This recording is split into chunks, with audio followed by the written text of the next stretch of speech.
తిరుపతి నగరపాలక సంస్థ కార్యాలయంలో నిర్వహించిన ప్రజా ఫిర్యాదుల పరిష్కార వేదికకు 21 వినతులు వచ్చాయని నగరపాలక సంస్థ డిప్యూటీ కమిషనర్ అమరయ్య తెలిపారు. నగరపాలక సంస్థ కార్యాలయంలో ప్రజా ఫిర్యాదుల పరిష్కార వేదిక కార్యక్రమం నిర్వహించారు.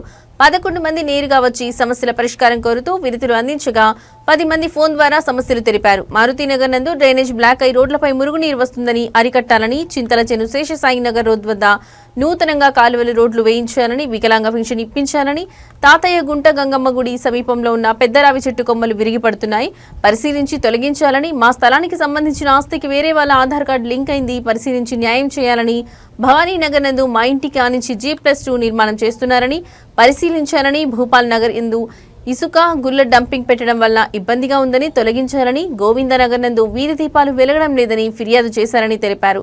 ఈ కార్యక్రమంలో సూపరింటెండెంట్ ఇంజనీర్ శాంసుందర్, ఏసీపీలు Murthy, Madhu, manager Haseem, horticulture officer Harikrishna Reddy, surveyor Guruvareddy, fire officer Srinivasarao, CM Krishnaveni తదితరులు ఉన్నారు.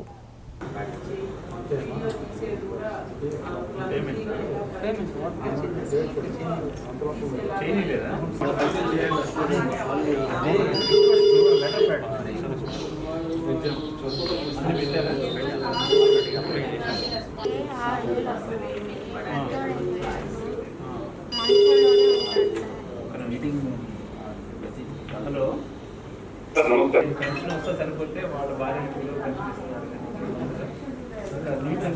స్టార్ట్ అవుతుంది అయినాక ఒకసారి ఎలిజిబిలిటీ ఉంటే చెక్ చేపిస్తాం. 6 years రావాల్సింది రాలేదు. ప్లస్ ఇంతమంది గ్రాడ్యుయేట్స్ ఉన్నారు కదా, మరి ఇప్పుడు వాలంటీర్లు కూడా లేదు. దాని గురించి ఇంకా ఎక్కువ చేపిస్తున్నాం అనేది ప్రధాన డిమాండ్ సార్ అండి. అది అందుకని మీకు అదే రూల్స్ వాళ్ళు కాదు, వేరే అదే వేరే వాళ్ళు 3 ఏళ్ళ నుంచి ఇక్కడ ఉంటారు. రెసిడెన్షియల్ ఏరియాకి ఎక్కువ ప్రాబ్లం ఉంది సార్. హౌసెస్ ఉన్నాయి, వల్ల ఇబ్బంది ఉంది.